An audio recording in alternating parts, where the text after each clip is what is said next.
자, 이제 그 입시 끝나고, 그러니까 수능 끝나고 여러 가지 이제 고민이 많으실 텐데요. 오늘 저녁이나 이제 내일 오전부터 수시 합격자가 추가 합격자들이 이제 발표가 됩니다. 그래서 제 강의를 들으시더라도 가급적이면 추가 합격이 돼서 이 강의가 무효화 됐으면 참 좋겠습니다.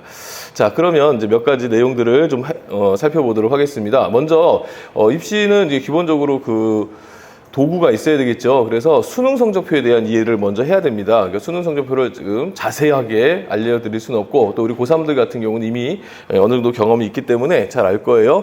수능 성적에는 이제 원점수가 나오지 않습니다. 원점수가 안 나오고 표준점수, 백분위, 등급 이렇게 세 가지가 나오게 되는데요. 그럼 이제 표준점수가 뭐냐? 표준점수라고 하는 것은 평균으로부터 내가 얼마나 멀리 떨어져 있느냐를 측정하는 겁니다. 즉 평균이 낮다라는 건 뭐예요? 문제가 어려웠다. 그렇죠? 그리고 평균이 높다라는 것은 문제가 쉬웠다. 그래서 평균이 낮으면 낮고 내가 잘 보면은 이렇게 많이 높은 점수를 받는 거고요. 평균이 높고 내가 잘 보면 이렇게 조금 높은 점수를 받는 겁니다. 그래서 기본 점수는 100점입니다. 100점. 100점이 기본 점수고, 이쪽은 평균 값이 되면은 사라져요. 무슨 말이냐면 내 점수가 70인데 평균이 70이다. 그럼 여기가 0이 되잖아요. 그럼 0에다가 나눠도 0, 곱해도 0. 그리고 평균이 되면은 이 앞부분이 0이 되기 때문에 나는 100점을 받는 거고요. 평균보다 잘 보면은 100점보다 높은 점수, 평균보다 못 보면은 100점보다 낮은 점수가 나오는 그런 식입니다. 그래서 쉽게 얘기하면 이제 이런 방식으로 100점 더하기 이 화살표만큼의 숫자가 자기 점수가 되는 겁니다.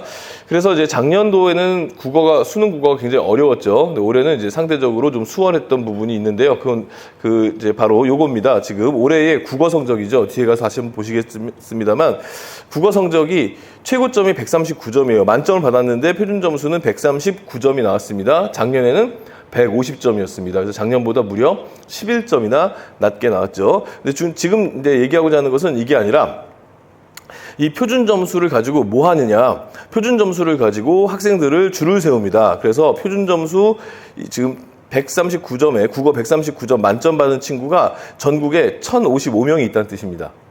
그리고 138점은 계산상 138점이 없어졌고, 137점이 2위 그룹인데 여기가 지금 1,600명이 나와서 합치면은 2,700명이 있다는 얘기죠. 즉 1등은 1,055명이 1등을 이루고 있고, 그 다음 바로 등수가 2등이 아니라 1,056등이 이제 2등이 되는 그런 구조가 되겠습니다.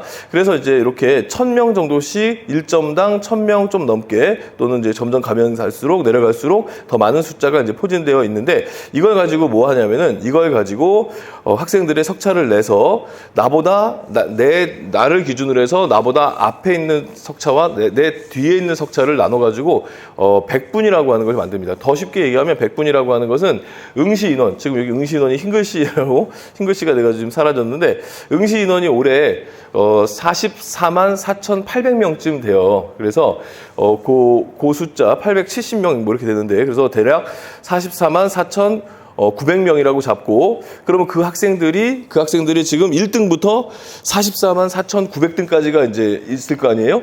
그러면 그것을 4,449명씩, 즉 1%씩 끊습니다. 끊어가지고 총 100개의 단계를 만드는데, 그것을 100분위 점수라고 하는 겁니다. 공식은 이제 이렇게 되는 거고요. 그래서 이 100분위 점수가 나오는데, 이 100분위 점수는 어떤 특징이 있냐면, 표준 점수는 다르지만 4,000등 안에 든 친구는 모두 1%예요. 상위.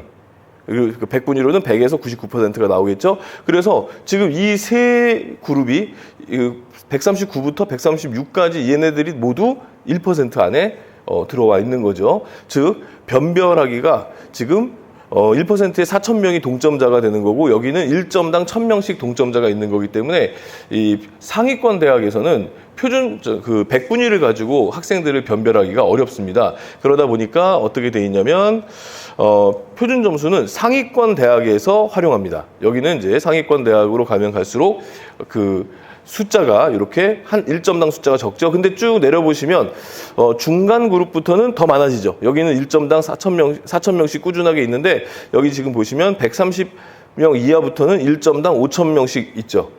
그러니까 중위권 그룹으로 가면은 표준 점수로 변별을 못 합니다. 그래서 중위권 대학에서는 100분위 점수로 변별을 하는 거고요. 그래서 이제 뒤에 가서 보시겠지만 표준 점수 반영 대학은 어떤 대학인가 가만 보면 서연고를 시작해서 국민대, 숭실대, 세종대, 광운대까지가 표준 점수로 반영을 하고 있고요. 그리고 그 외의 대학들은 100분위 점수로 반영을 하고 있습니다. 그래서 내가 지금 희망하고 있는 대학이 금방 말씀드렸던 상위권 그룹에 해당하는 대학이냐, 그러니까 서연고, 서성한이 중경외시, 건동홍숙, 그다음에 국숭세, 광까지가 거기까지가 내가 원하는 그룹이냐? 그러면 어떤 점수로 확인하셔야 돼요? 표준 점수, 성적표에 나와 있는 표준 점수의 합을 확인하셔야 되는 거고, 그 외의 대학들은 100분위 점수의 평균값을 확인하셔야 되는 겁니다. 뒤에 가서 또 말씀드리겠습니다. 그래서 이제 등급은 이제 활용 가치가 없습니다. 정시에서는 워낙 많은 학생들이 뭉쳐 있어서. 그래서 표준 점수로 줄을 세우고 그것을 100계단으로 나누고 그것을 다시 퍼센트로 나눠서 등급 마련하는 거. 요게 이제 수능의 공식이다, 이렇게 보시면 되겠습니다. 자, 그런데 이제 올해 또 하나 이제 변수가 있습니다. 탐구 쪽을 좀 보도록 하겠습니다. 자, 탐구의 경우에 올해는 국어하고 수학이 상대적으로 수월했다, 이렇게 얘기를 해요. 근데 이런 얘기하면 화내는 친구들도 꽤 있습니다. 예, 네가 와서 풀어보지 뭐 이러면서 어렵죠. 예, 어려운데 그나마 어려움 안에서도 좀 그 소위 말하는 킬러 문항이 좀 몇 개 빠지면서 그 상위권 학생들은 좀 수월하게 풀었던 게 올해 수능인데, 그래서 국어하고 수학은 지금 그렇게 높은 점수, 표준 점수가 형성되지 않았는데, 반면에 사회 과목하고 과학 과목은 좀 다릅니다. 사회하고 과학은 표준 점수, 기본 점수가 50점입니다. 아까 국어, 수학은 100점이었죠. 근데 사회랑 과학은 50점이 기본 점수예요. 그래서 50점을 넘으면 평균보다 잘한 거고, 50점이 안 되면 평균보다 못한 겁니다. 그런데 문제는 이번에 생활과 윤리하고 윤리와 사상이 엄청나게 어려웠습니다. 그러다 보니까 윤리와 사상, 생활과 윤리 만점 받은 친구의 표준 점수가 지금까지 사탐 생긴 이래 최고의 표준 점수인 77점이 나와 버렸습니다. 그리고 지금 보시면 정치화법 같은 경우에는 지금 표준 점수 만점이 66점. 그 생활과 윤리는 77점, 무려 11점 차가 벌어지는 이런 현상이 벌어졌는데, 그럼 이게 상당히 좀 억울한 부분도 있어요. 자, 다음 볼까요? 과탐 볼까요? 과탐 보면은 과탐에서 뭐 보통 이제 투 과목들은 아주 특별히 이제 그 최상위권을 노리는 친구들이 하긴 하는데, 보통 이제 그 물화생지 원을 많이 선택을 해요. 근데 그 중에서 좀 더 이과적이고 공학적이고 좀 수준이 있는 친구들은 물리와 화학을 좀 더 많이 선택을 합니다. 그런데 물리화학을 선택한 친구들, 특히 화학 선택한 친구들 난리가 났죠. 화학을 선택했는데 만점 받았는데 표준 점수가 65점밖에 안 나왔습니다. 즉 12점이나 생활과 윤리를 본 친구들보다 12점이나 낮죠. 근데 작년에는 이게 큰 문제가 안 됐는데 올해는 왜 문제가 되느냐? 작년까지는 이공계 대학을 진학을 할 때 무조건 과탐을 봐야 되는 대학들이 많았는데, 올해부터는 이공계 대학 진학하는 데 있어서도 사탐을 봐도 괜찮다가 됐기 때문에 어떤 친구들이 행운의 주인공이 됐냐면, 사탐을 선택하고 이공계를 준비하는 친구들이 올해 행운의 주인공이 될 가능성이 높아진 거예요. 그리고 자, 생활과 윤리 공부하는 게 힘들까요? 화학을 공부하는 게 힘들까요? 화학이 훨씬 힘들죠. 그런데 화학을 공부한 친구는 만점이 고작 65점이고 생활과 윤리는 만점이 77점이 나왔으니까, 이렇게 되면 행운의 영역이다라고 볼 수가 있는 거예요. 어떤 과목을 선택했느냐에 따라서 지금 희비가 엇갈리는 그런 구조가 되었습니다. 그러면 대학들은 이것을 그대로 봐줄 수 있느냐? 그렇지 않죠. 그래서 대학들은 어떻게 하고 있냐면 이렇게 그 과목별로 쭉 100분위와 표준 점수 만점에 해당되는 점수들을 쭉 나열을 합니다. 쭉 나열을 해놓고, 자, 이거 77점. 지금, 그리고 윤리와 사상이 또 73점. 그래서 이 두 과목을 만점 받은 친구가 무려 150점이 나왔어요. 자, 국어 만점이 139고요. 수학 만점이 140이거든요. 근데 탐구 2개 만점이 150이 나왔어요. 탐구가 입시판을 흔드는 그런 상황이 돼버렸어요. 대학들은 그대로 있을 수가 없죠. 그래서 어떻게 했냐면, 자, 니네들이 학생들이 받은 점수 다 무시.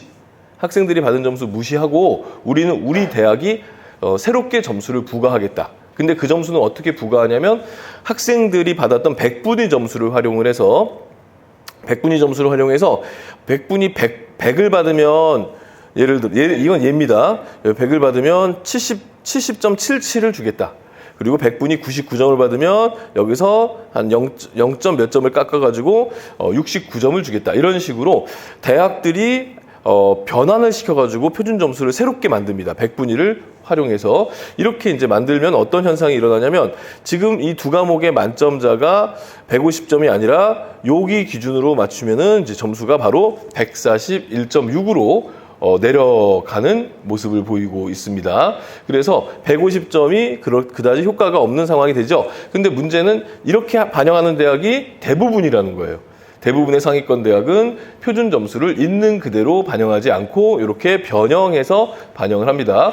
자, 화학하고 물리를 선택한 학생은 고작 지금 132점밖에 안 나왔습니다. 근데 지금 화학은 동점자가 너무 많아서 100분이 100과 99와 97이 없어졌어요. 98이 없어졌어요. 그래서 97부터 이제 만점자가 받은 100분위가 97점밖에 안 되는데 어쨌든 요 두 개를 역시 이 점수로 넣어서 요 과탐 변표로 확인을 해보면은 요게 지금 139점까지 올라갑니다. 그래서 두 개의 점수 차가 18점 차가 아니라 이제 2점 정도밖에 차이 안 나게끔 대학들이 조절을 해놨습니다. 자, 그럼 이 말씀 왜 드리냐면 보통 이제 배치표라는 장판지 같은 거 보실 거예요. 그리고 이제 대학이나 입시기관에서 발표한 배치표 같은 자료들이 있어요. 거기 보면은 표준 점수, 합산 점수를 가지고 뭐 420점은 뭐 어느 대학 갈 수 있다. 400점은 어디 갈 수 있다. 390점 어디 갈 수 있다. 이런 식으로 표준 점수의 합산으로 어느 대학 갈 수 있다라고 돼 있는데 그것을 그대로 믿으면 안 된다는 거예요. 왜? 그 점수에서 국어, 수학은 그대로 가는데 어떻게 알아? 탐구 점수는 변환 표준 발표된 다음에 다시 이 점수로 계산을 해서 조절된 점수를 확인한 다음에 배치표를 확인해야 됩니다. 그래서 지금 현재 어제 오늘 계속해서 대학들이 이 변환 표준 점수를 발표하고 있어요. 그럼 변환 표준 점수의 기준이 있느냐? 없습니다. 그냥 대학이 자기들이 알아서 임의로 이 점수를 만들어냅니다. 그래서 우리 대학은 사탐 본해가 너무 좋아. 우리는 문과대학 중심이라 사탐 본해들이 유리해야 돼. 그러면 사탐 변표의 만점자 점수를 확 올려주고요. 어떤 대학은 우리는 이과 과탐 공부한 애들이 더 유리해야 돼. 그러면 이제 과탐 변표를 또 올려주고요. 이것도 지들 맘대로 하기 때문에 이후에 대학에서 발표한 변환 표준 점수를 확인한 다음에 이 점수로 합산을 해야 돼요. 이 국어, 수학 요 점수 해가지고 합산을 해서 배치표를 보셔야 조금 더 정확하게 보실 수가 있는 겁니다. 자, 그러면 이제 올해 수능 성적표 다시 한번 강조드리면 올해 상위권의 변별이 굉장히 어렵습니다. 이 말은 높은 점수가 나왔다고 해서 안심할 수 없다는 이야기입니다. 자, 왜 그러냐면 작년도에 수능 만점자는 64명밖에 없었어요. 국어 만점자가 64명. 그런데 국어 1등이 64명인데 올해는 1,055명이 됐죠. 근데 재작년이 더 수능이 쉬웠다고 했는데 그 쉬웠던 수능에서도 만점자는 370명밖에 안 나왔습니다. 그러니까 올해 수능이 상위권 그룹에서는 너무나 쉽게 나왔던 것이 맞는 거고 또 수학도 마찬가지죠. 수학도 600명에서 1,522명으로 증가를 했고요. 영어 같은 경우도 1등급이 8,000명 정도 증가를 했습니다. 그리고 그렇게 됐습니다. 그래서 이제 상위권들이 굉장히 많은 이런 구조이기 때문에 내가 작년도 선배들과 비슷한 점수가 나왔다고 해가지고 함부로 대학을 지원했다가는 그 동점자, 그러니까 비슷한 수준의 동점자들 때문에 탈락할 수 있고 또 이 아이들이 그런 것이 이제 모의 지원 같은 거 해보면은 자기들이 잘 안 붙는 것처럼 느껴져서 이제 한 칸씩 낮추게 되면 이 점수 때문에 이제 도미노로 그 상위권 아이들이 중상위권으로 내려오고 중상위권 아이들이 중위권으로 내려오면서 합격선이 결정될 거기 때문에 올해는 정말 신중하게 그 끝까지 원서를 쓸 때 분석하고 또 분석하고 신중해지셔야 됩니다. 자, 그리고 국어 수학의 이제 1등급 비율인데 잘 보시면 이 표준 점수는 뒤로 갈수록 뭉친다고 그랬죠. 그래서 앞부분은 이렇게 변별이 되는데 어쨌든 2등급부터는 비슷합니다. 자, 1등급 극초반은 차이가 있지만 2등급부터는 점수들이 비슷해서 요 말은 무슨 말이냐면 요 1등급 대 학생들이 주로 지원하는 서연고를 비롯한 서성한 정도까지는 그 전년도 점수는 아무 의미가 없다는 얘기예요. 전년도 점수 하나도 의미가 없고 다만 이제 2등급 대 아이들이 많이 가는 건국대, 동국대 이들 대학들은 전년도의 합격선과 올해 합격선이 크게 차이가 나지 않는다는 뜻입니다. 왜냐면 자기들이 갖고 있는 점수가 있기 때문에. 자, 국어에서도 또 차이가 있습니다. 언어와 매체를 보고 만점 받은 친구는 139점인데 화작을 보고 만점 받은 친구는 135점이 최고점이 되겠고요. 그다음에 수학의 경우도 지금 보시면 미적분을 본 학생들은 140점까지 나왔는데 기하를 본 친구들은 139점, 확통을 본 친구들은 135점 정도로 추정이 되고 있습니다. 자, 이거 넘어가고요. 그다음에 영어 같은 경우에는 상위권 그룹 1등급은 늘었는데 2등급과 3등급이 살짝 지금 지금 2등급과 3등급이 예년에 비해서 살짝 줄었습니다. 18%에서 16%로, 23%에서 21%로 살짝 줄어들었습니다. 자, 제 정시전형을 위해서 이제 몇 가지 이해를 해야 되겠죠? 자, 정시전형이 뭐냐? 정시전형은 중요한 게 이겁니다. 활용지표. 그러니까 동일 모집단위 지원자. 그러니까 나랑 같은 대학, 같은 학과에 지원한 학생들 중에, 활용지표는 두 개입니다. 백분위 또는 표준점수. 그래서 백분위와 표준점수를 그 대학이 어떤 걸 활용하는지를 보고, 그 다음에, 자, 전자공학과에서는 국어를 잘하는 학생을 좋아할까요? 수학을 잘하는 학생을 좋아할까요? 수학 잘하는 학생을 전자공학과가 훨씬 좋아하겠죠. 그러면 전자공학과는 국어 수학을 똑같은 비중으로 반영하지 않고, 그러니까 설탕과 소금이라고 보시면 됩니다. 똑같은 비중으로 넣지 않고 수학을 좀 더 많이 반영하고, 반대로 국문과에서는 당연히 국어 잘 본 학생들을 선호하겠죠. 그래서 국어를 좀 더 많이 반영해서 반영 비율이 대학마다 다릅니다. 그래서 활용 지표를 반영 비율에 따라 계산해서 총점을 합산하고 이걸 가지고 석차를 낸 후에 모집 단위, 그러니까 전공이죠. 모집 단위에 해당하는 인원까지 석차까지 선발하는 것을 정시라고 합니다. 그래서 이 활용지표와 반영 비율이 내가 어느 대학을 쓸 때 유리하게 나오고 어느 대학을 쓸 때 불리하게 나오는지를 체크하셔야 되는데 그것도 계산법을 알려드리도록 하겠습니다. 자, 올해 이제 정시 체크 포인트입니다. 수시가 이제 현재 진행 중이죠. 그런데 추가 합격이 지금 발표가 되고 있는데 12월 26일 날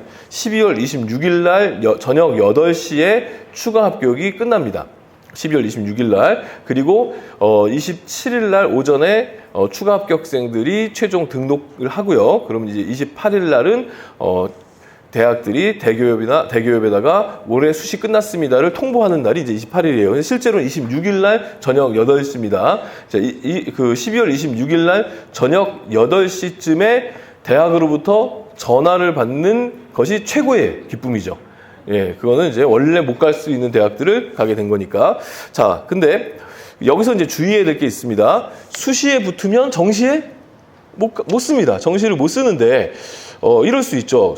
수시 추가 합격은요, 내일하고 모레 정도는, 홈페이지를 통해서 발표를 해요.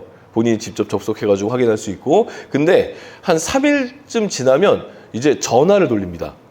예, 전화를 돌려요. 그래서 전화를 이제 안 받거나 못 받거나 하는 상황이 발생할 수가 있죠. 나는 합격했는지 모르는 상황이 될 수도 있어요. 그런데 내가 합격했는지 알든 모르든 간에 합격한 사실이 대학에 있으면 수시 합격한 겁니다.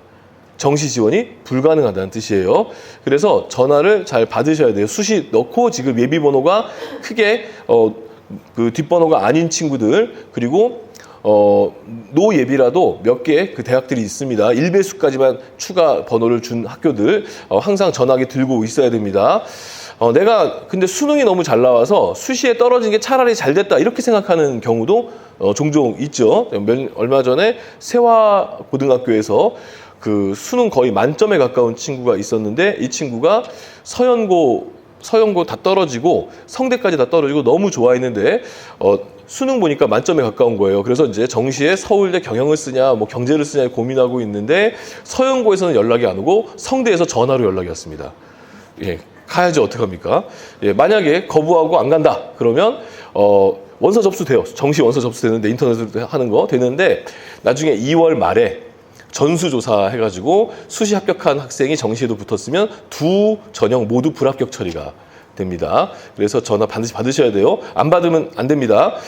그리고 못 받는 경우는 별로 없어요. 왜냐하면 학생에게 3번, 엄마에게 3번, 아빠에게 3번, 다시 학생에게 3번, 담임에게까지 전화를 하기 때문에 못 받는 경우는 없습니다. 그래서 끝까지 보시고 그 다음에 처음에 이제 성적표를 받았잖아요. 그럼 제일 먼저 해야 될 일이 뭐냐면 국어, 수학, 탐구 두 과목의 평균을 가지고 100분이 평균을 내보는 거예요. 국어, 수학, 탐구 두 과목의 내 평균이 몇 점인가를 내보면 대략 큰 틀에서 위치가 확인이 됩니다.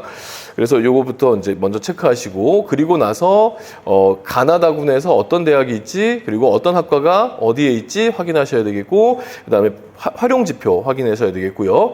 그다음에 수시 2월 인원이 또 제법 많습니다. 생각보다. 그래서 수시 2월 된 인원들을 또 확인을 하셔야 되겠고요. 그 다음에 여기 중요하죠. 이제 정시를 쓰려면 이제 하나 결정할 게 있는데 바로 대학을 중심으로 쓸 것인가. 즉, 학과를 좀 낮추더라도 대학을 높일 것인가. 아니면 나는 이 학과가 아니면 절대로 다른 공부 못한다. 해가지고 학과를 중심으로 쓸 것인가. 이런 고민을 하겠죠. 자, 어디를 중심으로 보는 게 좋을까요? 자, 수시 때는 특히 학생부 종합전형 때는 내가 1, 2학년 때부터 준비했던 학과를 벗어나면 오히려 불합격 가능성이 높으니까 그때는 학과 중심으로 쓰는 게 맞는데 자 정시는 그런 거 없습니다. 오로지 점수만 가지고 뽑기 때문에 다만 0.1점이라도 높게 평가가 되면 그 대학에서 합격하는 거잖아요. 그래서 정시는 대학과 학과를 이걸 두고 고민할 수가 있는데 가급적이면 요즘의 대세는 대학입니다. 대학을 중심으로 쓰는 게 맞습니다. 왜 그러냐면 대학 입장에서 요즘에 학생 한 명이 너무 귀해요. 아이들이 너무나 반수 이런 걸 너무 많이 하고 학고재수, 반수 들어보셨죠? 정말 많이 하거든요. 지금은 뭐 웬만한 고등학교들이 재학생만큼 졸업생들이 수능을 봅니다. 저희 학교도 그 학생 졸업생이 220명인데 이번에 고3 학생들 220명인데 그 졸업생이 180명 있었더라고요. 원서를. 그러니까 다 본다는 거죠. 작년에 뉴스에 나왔어요. 우리나라 최초 취업 나이가 30살이랍니다. 그 애들이 20살에 대학 간 다음에 30살까지 이것저것 많이 해보는 거죠. 근데 이게 대학에서는 굉장히 난감한 거거든요. 대학은 학생이 한 명이 학생으로 보이지 않고 한 명이 한 400만 원에서 500만 원으로 보이거든요. 예, 그럼 이제 얘가 학교를 그만두면 400이 날아가는구나 이렇게 되는 거죠. 학교의 예산에서. 그래서 학생들이 원하는 걸 많이 들어줍니다. 그래서 너 왜 나가려고 그래? 이 학과가 마음에 안 드는데 전과가 있어. 이렇게 되는 거죠. 저는 다른 공부도 하고 싶은데 복수 전공도 있어. 다 해줍니다. 그래서 가급적이면 대학을 보고 가는 것도 나쁘지 않습니다. 자, 근데 전과나 복전이 어려운 학교들도 있어요. 예를 들어 가장 대표적인 학교가 성균관대학교. 왜냐하면 전과는 아예 제도가 없고 복전을 하는데 특히 이공계 복전, 문과 계열로 들어가서 이공계 복전하려면은 2시간씩 기차를 타고 가서 서울 캠퍼스, 수원 캠퍼스 왔다 갔다 해야 되니까 실제로 어렵죠. 반대로 서강대학교 같은 경우에는 완전 반대입니다. 서강대학교는 입학과 동시에 무조건 이 학생은 자기가 지원해서 합격한 학과와 플러스 하나의 학과를 더 의무적으로 선택을 해야 됩니다. 그래서 대학 내내 2개의 전공을 공부를 하고 졸업할 때는 지가 마음에 드는 전공을 선택해서 졸업장을 받습니다. 그러니까 중문과를 가서 컴공으로 졸업할 수가 있죠. 그런 학교들이 있습니다. 그래서 학교들의 제도를 좀 보시고 하시면 좋은데 대부분의 학교가 의대나 이런 간호학과처럼 자격증이 나오는 학과를 제외하면 대체로 다 전과가 쉽게 되는 경우가 많이 있습니다. 참고하시고요. 자, 추가 모집도 2월 달에 있는데 경기도권의 추가 모집이 상당히 많이 크고요.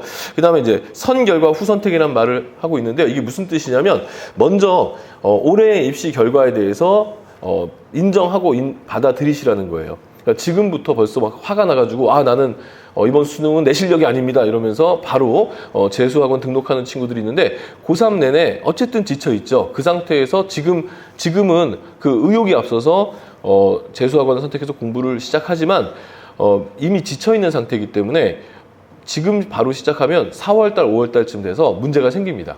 퍼지게 돼 있어요. 그리고 또 보다 더 동기부여가 되려면 올해의 결과를 받아보고 확실히 나의 위치가 이런데 내가 이 위치를 벗어나야겠다라는 확실한 동기부여가 더 필요합니다. 그래서 올해는 올해의 결과를 반드시 확인하고 그 다음에 선택을 해도 이제 재수를 할 것이냐 반수할 것이냐 아니면 내가 이 대학을 다닐 것이냐 이런 것들은 나중에 결정해도 늦지 않습니다. 자, 정시에서 뽑는 방법은요, 대부분 수능 100%로 선발해서 3학년 2학기에 소위 말해서 깽판을 친 친구들도 수능을 보는 정시를 지원하는 데는 큰 문제가 없습니다. 다만 이제 일부 대학이 있죠. 서울대와 고려대는 내신을 보고 있는 그런 상태라는 점 기억하시고요. 자, 그 다음에 정시 경쟁률의 원리가 있습니다. 아까 처음에 제가 100분위 확인하라고 했죠. 그 이유가 이건데요.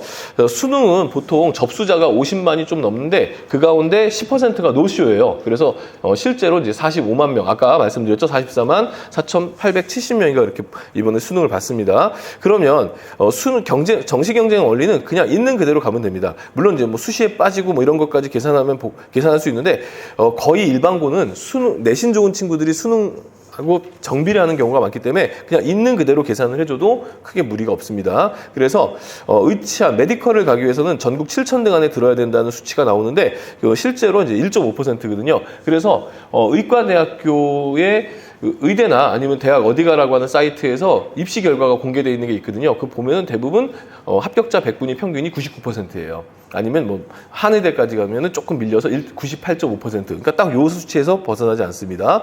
그 다음에 이제 서연고 같은 경우에는 4%. 그래서 서울대학교의 평균적인 합격자 100분위는 97%, 96, 97%가 되고요. 연고대가 한 95, 96, 조금 낮은 과는 94 정도까지 가게 됩니다.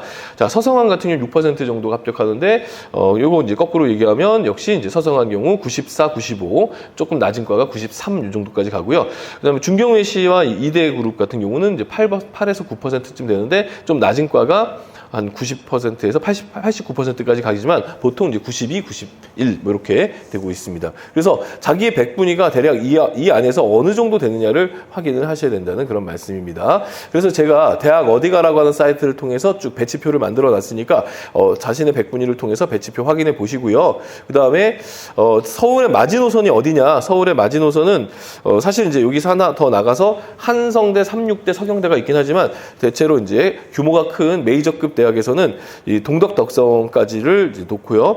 대략 평균 100분위가 국어, 수학, 영어, 탐구의 평균 100분위가 77%쯤 된다라고 보시면 되겠습니다. 그래서 지금 이거 보시면 이제 이런 애들이 있을 거예요. 동덕여대. 지금 동덕여대 말이 많죠. 이미지가 좀 실추될 만한 그런 사건이 있었죠. 자, 그럼 이런 생각 하겠죠. 동덕여대 올해 애들이 지원을 안 할 거야. 내가 좀 약간 낮은 점수지만 동덕여대 한번 해볼까? 이렇게 생각하는 친구들이 있을 거예요. 자, 이 생각 누구나 다 하는 생각입니다.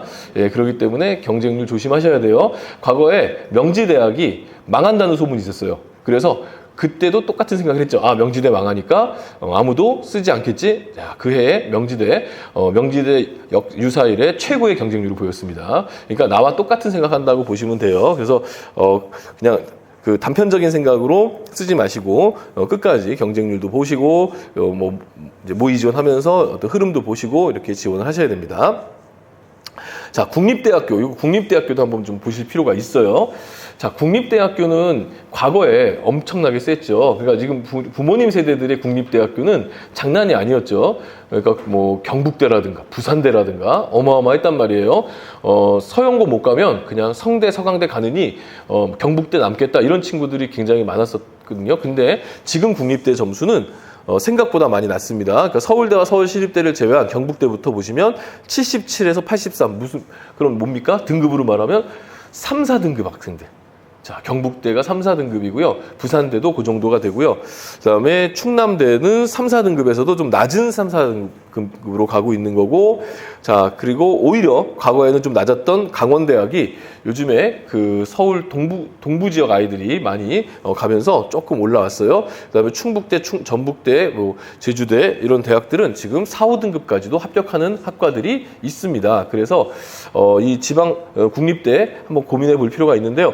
왜냐하면 지방 국립대와 사립대학을 좀 비교해 보면은 지방 국립대 지금 여기가 그 70% 후반대에 이제 걸려 있는 데잖아요. 여기 밑으로 가면 경기권이잖아요. 여기 수도권 대학들인데 수도권의 사립대학을 갈 것이냐 아니면 지방 국립대학을 갈 것이냐 이런 고민들은 좀 해볼 필요가 있는 거죠. 지방 거점 국립대 같은 경우에는 그 대도시에 있습니다. 다. 웬만한 이제 시설도 잘 돼 있고 또 교통도 편하고 서울로 왔다 갔다 하기도 그렇게 어렵지는 않은 그런 곳에 위치하고 있습니다. 물론 등하교 하기는 어렵지만 주말에 부모님 보러 왔다 갔다 하는 데는 크게 어려움이 없습니다. 국립대 같은 경우에는. 물론 그리고 그 학생들이 처음에 이제 마찬가지예요. 지방 학생들이 서울로 올라와도 마찬가지고 서울 학생들이 지방을 가도 마찬가지고 또는 이제 스트 대학 있잖아요. 카이스트, 지스트 이런 그런 대학 가도 마찬가지인데 처음에는 일주일에 한 번씩 꼬박꼬박 올라오다가요. 한 6개월쯤 지나면요. 그때는 이제 한 달에 한 번쯤 올라오다가 한 1년에서 2년 지나면요. 명절 때도 안 와요. 그래서 적응하기 나름입니다. 근데 저는 이제 왜 국립대를 좀 추천하냐면 그 지금 지방에 공기업들이 많이 이전에 갔어요. 예를 들어서, 지금 국민 그 건강보험공단 어디 있을까요? 원주에 있잖아요, 원주에. 예, 그러면 그 지역에 있는 공기업들은 그 지역 학생들을 30%를 의무적으로 뽑게 돼 있습니다. 예, 그 지역에서. 그러니까, 지방 가 있는 공기업들 입장에서 그래도 믿을 수 있는 대학이 거점국립대학이잖아요. 그 거점국립대학 아이들 취업이 잘 되는 편이고요.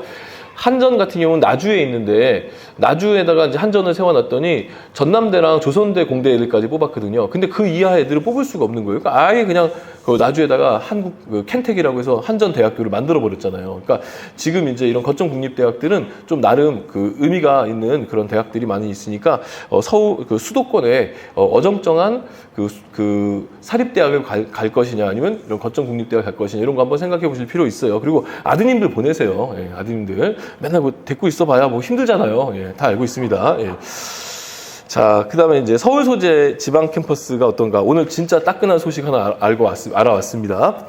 자, 일단은, 이렇게 이제 캠퍼스들이 있고요. 그 캠퍼스 가면 어떤가, 뭐 분교라는 거 티 나는가 이런 거 이제 고민하는데, 예, 분교 티 납니다. 예, 고민 안 하셔도 됩니다. 분교 다 티 납니다.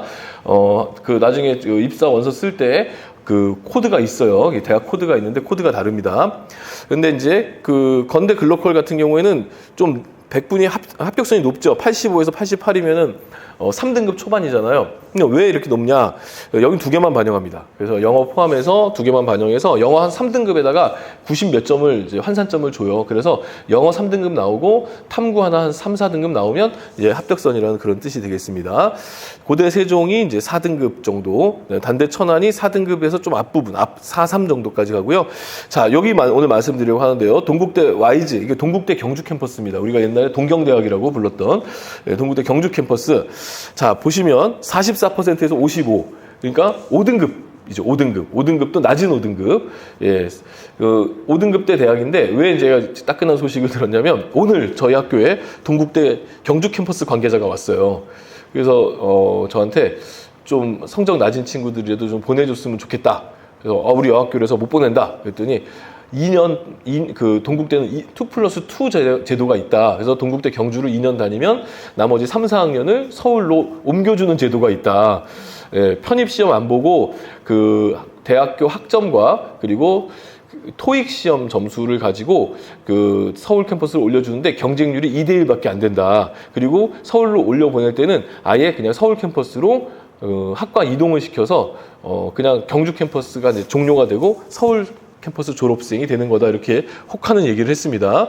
한번 좀 알아보시고 한번 그 성적이 좀 낮아서 고민되는 친구들 있으면 얘기해 보시기 바라겠고요. 자, 이렇게 이제 보시면 대체로 이렇고요. 연대 미래가 좀 높습니다. 연대 미래의 보건 계열이 좀 높은데 이건 왜 그러냐면 그러니까 여기도 지금 이제 서울에서 애매한 학교 내지는 수도권에서 애매한 학교를 갈 것인가 아니면 연대 미래 캠퍼스 보건 계열을 갈 것인가 또 고민해 볼 필요가 있어요. 자, 전국에는 170개 정도의 전문대학이 있습니다.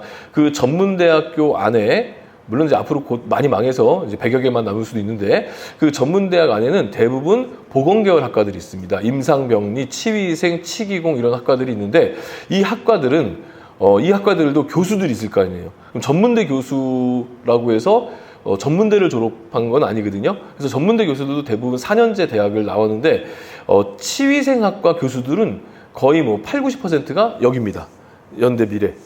예, 전국에 있는 100여 개의 100여 개의 전문대의 치의생학과의 교수들을 배출하는 곳이 바로 연대 미래캠퍼스 이 보건계열학과예요. 그래서 나중에 좀 장기적인 비전을 가지고 준비하실 분들은 이런 부분도 한번 생각해 보실 필요가 있겠습니다. 자, 넘어가고요. 자, 최상위권 대학들은 굉장히 치열한데요. 최상위권 대학 전년도의 입시 결과를 한번 봤습니다. 약대를 쭉 봤습니다. 쭉 봤더니 백분위 평균이 이렇게 되더라라는 거예요. 자, 서울대학교의 백분위 평균이 97.17%였는데 지금 덕성여대가 97.20. 별로 차이가 나지 않네요. 자, 그리고 오히려 경희대가 좀 낮았습니다. 이거 왜 그럴까요? 자, 이거 한두 문제 차이로 나오는 게 아닙니다. 이거는 어디서 틀렸느냐.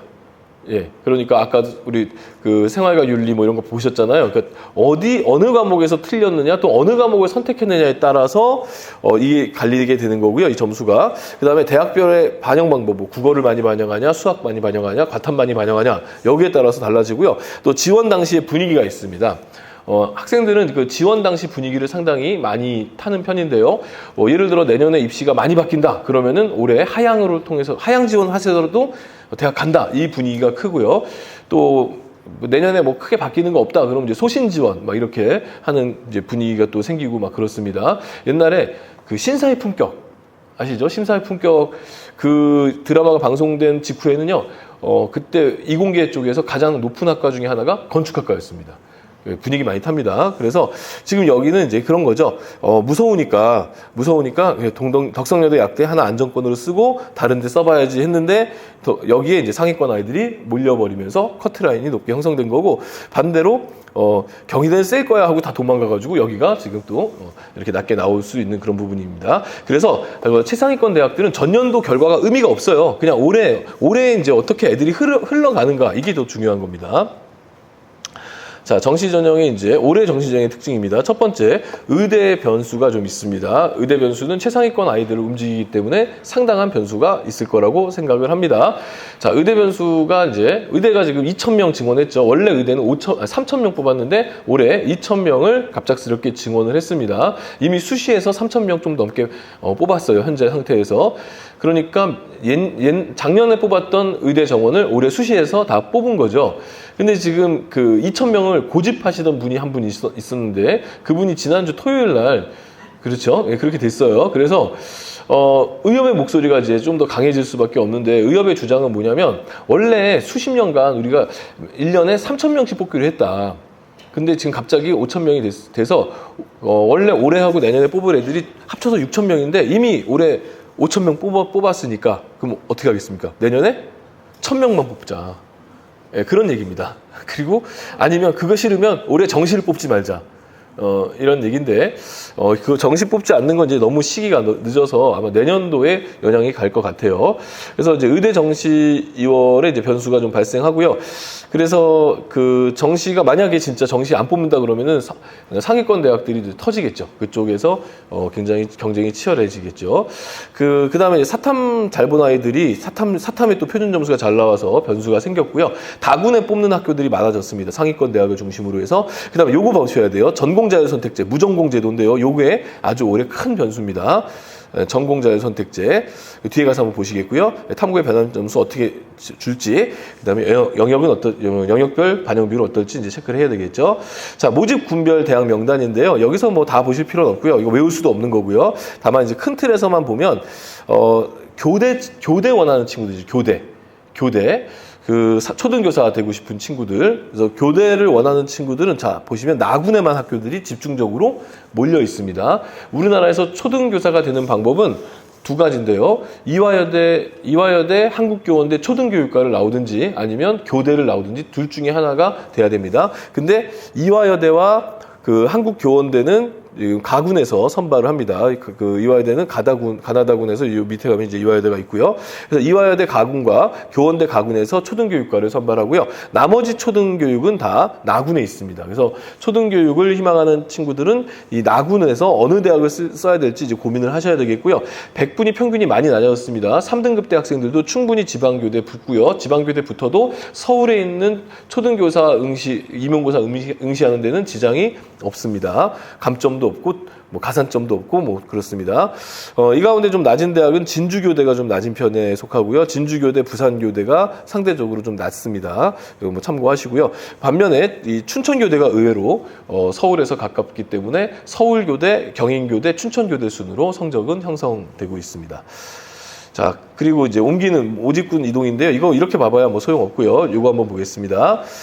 자, 일단 이제 여기 잘못 나왔네요. 25입니다. 자, 자연계열학과의 수능 지정 과목 폐지. 아까 잠깐 말씀드렸지만 과거의 상위권 대학들은 우리 학교 공대를 오려면, 우리 학교 물리학과를 오려면 수학은 무조건 미적분 또는 기하를 봐야 되고 탐구는 무조건 과탐을 봐야 돼. 이렇게 했는데 그게 올해 모두 폐지가 됐고요. 내년에는 아예 거의 싹 다 폐지가 되는 그런 수준입니다.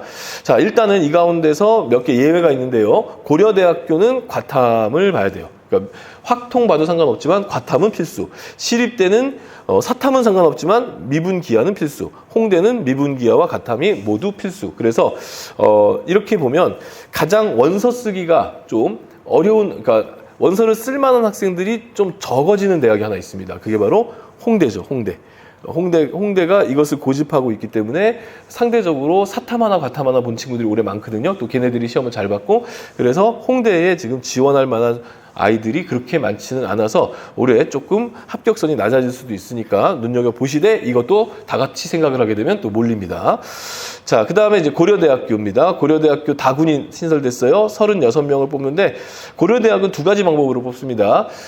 학생들의 절반 이상이죠. 1,500명 중에서 1,000명은 수능 100%로 뽑고요. 나머지 500명은 수능과 내신을 합쳐서 뽑는데 요 36명의 일반은 수능 100, 교과는 수능 플러스 내신 해가지고 총 36명 학부대학 자유전공으로 선발합니다. 서강대학교 자유전공 다군에 신설했고요. 자, 서강대학교하고 성균관대는 여기 AB형이라는 게 있어요. AB형. 이게 뭐냐면 아까 국어 잘하는 학생들이 유리한 대학, 수학 잘하는 학생들이 유리한 대학이 있다고 그랬잖아요. 근데 서강대랑 성균관대는 유리한 과목을 중심으로 평가해 주겠다.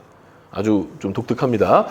그렇게 되고요. 그 다음에 그 성균관대가 좀 학생들이 선호하는 의미 있는 학과들이 다군에 포진이 돼 있고, 다군은 탐구를 한 과목만 반영합니다. 그래서 탐구 한 과목 망쳤지만 탐구 한 과목을 엄청나게 잘 보고 국어 수학 만점에 가까운 친구들이 성대 다군을 쓸 것 같고요. 한양대 자유전공도 이번에 다군에서 뽑고요. 이화여대는 가군에서 사범대학 선발하고요. 다군에는 인공지능 데이터 사이언스 학부가 70명 선발이 됩니다. 동국대학교는 뭐 이 대학에 비하면 급이 좀 낮다고 생각하는데 아닙니다. 동국대학교 안에서 연고대급의 학과가 있죠. 경찰행정학부 다군으로 옮겨가서 다군에 상위권 학생들이 갈 만한 학교들이 좀 많아졌다, 이렇게 이해하시면 되겠습니다. 자, 성균관대와 서강대의 지금 반영 방법입니다. 어떻게 되어 있냐면 나는 국어를 잘 봤어. 그러면 A형으로 해석해 준다는 거죠. 국어를 35% 반영하고 수학을 25% 반영하고, 나는 수학을 잘 봤어. 그러면 수학을 더 높게 반영해 주고 국어를 조금 반영해 주고 학생이 유리한 점수를 계산을 해 주겠다. 서강대도 마찬가지 이런 방식입니다. 자, 의대 같은 경우에는 여전히 미분하고 과탐을 지정하는 대학들이 상당수가 있고요. 미분 확률과 통계를 지정하는 대학은 없습니다. 미분 확통은 없고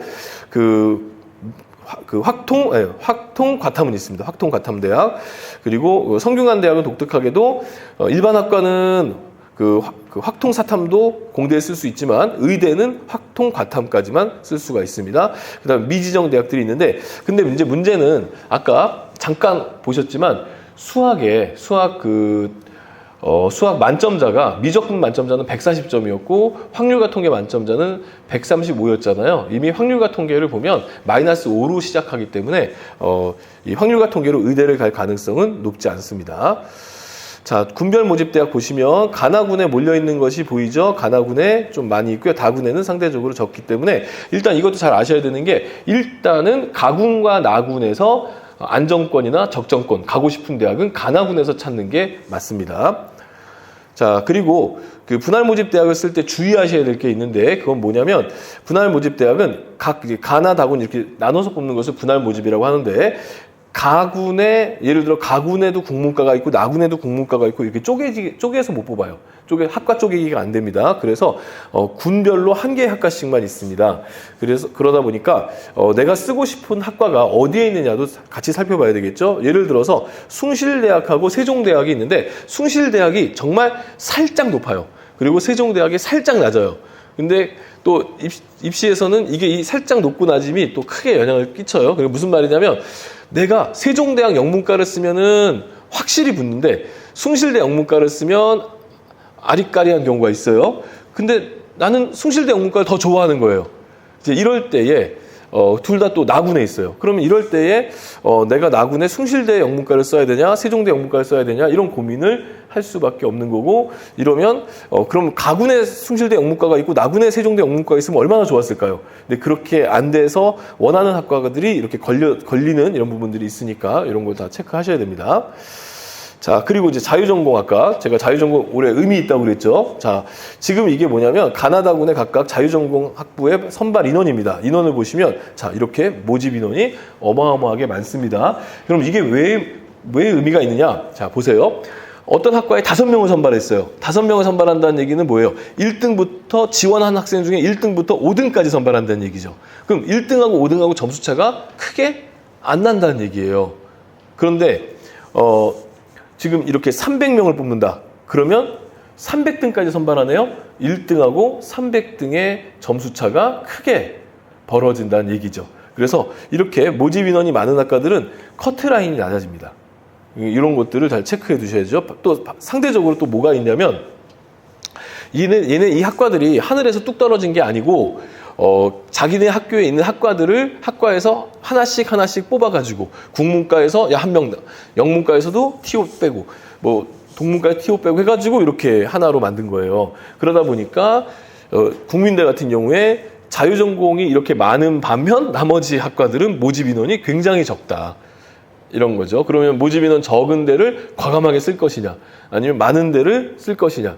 근데 많은 데를 쓰면 커트라인이 낮아질 거라고 생각해서 썼는데 또 모르는 거죠. 애들이 갑자기 몰리면은 커트라인도 생각보다는 높게 나타날 수 있고 이런 이제 고민이 있는 거고요. 근데 이제 팁을 좀 드리자면 일단 자유전공 학부는 그 어떤 대학에 그 대학에 가장 인기 있는 학과. 그래서 자유전공 학부를 쓰고 싶으면 그 대학의 가장 인기 있는 학과의 합격선을 먼저 보셔야 돼요. 뭐 대부분 이제 문과대학들 같은 경우는 미디어 커뮤니케이션, 그 다음에 경영학과, 여기에 이제 합격선을 보시고, 이과 같은 경우는 컴퓨터, 그 다음에 전자, 그리고 생명공학, 그 다음에 소재공학, 이런 학과들의 커트라인을 먼저 보셔야 돼요. 합격선을. 왜 그러냐면, 자, 예를 들어 학생들이 이제 이렇게 들어가면 자유전공으로 들어가면 1학년 때는 전공이 없어요. 전공만 없는 게 아니라 선배도 없어요. 예, 아무도 챙겨주는 사람 없어요. 그냥 지들끼리 헤매다가 말아요. 그러다가 이제 2학년 때 학과를 찾아 들어가는 거죠. 그러니까 내가 만약에 성적이 되면 내가 미디어 학과를 가고 싶어요. 그러면 내가 성적이 되면 그냥 미디어 학과를 가면 1학년 때부터 선배들도 있고 동기들도 있고 재밌게 다니고 4년 동안 다닐 수 있는데 자유전공으로 들어가면은 1년 동안 헤매다가 2학년 들어가서 남의 집에 온 거 같고 막 이럴 거 아니에요. 그러니까 성적이 되는 친구들은 내 점수가 높은 친구들은 굳이 자유전공을 안 가는 거예요. 그렇죠? 그래서 최고 학과, 그 대학의 가장 높은 학과보다는 자유전공이 합격선이 낮은 편이고요. 반대로 낮은 학과들보다는 조금 높은 편에 속한다라고 보시면 됩니다. 그렇게 이제 해석해서 보시고요. 자, 이 자유전공을 잘 보시면서 이제 지원 전략 세울 때 좀 많이 체크를 해 놓으셔야 될 것 같습니다. 자, 뭐 의대 같은 경우에는 지금 다군이 적고요. 가나군에서 결정해야 된다. 특히 다군의 인기가 좋았던 의대가 가군으로 옮기면서 가군 쪽의 모집 민원이 크게 늘었다. 이렇게 보시면 되겠습니다. 그다음에 군의 모집대학, 이것도 이제 참고하셔야 되겠죠. 자, 군의 모집대학이라는 말은 뭐냐면 가나 다군 말고도 또 쓸 수 있는 대학을 이야기하는 겁니다.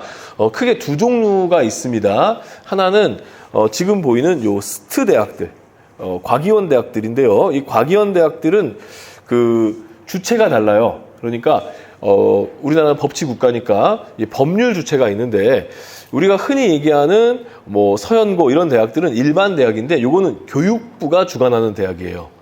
근데 이들 과기원 대학들은 부서가 다릅니다.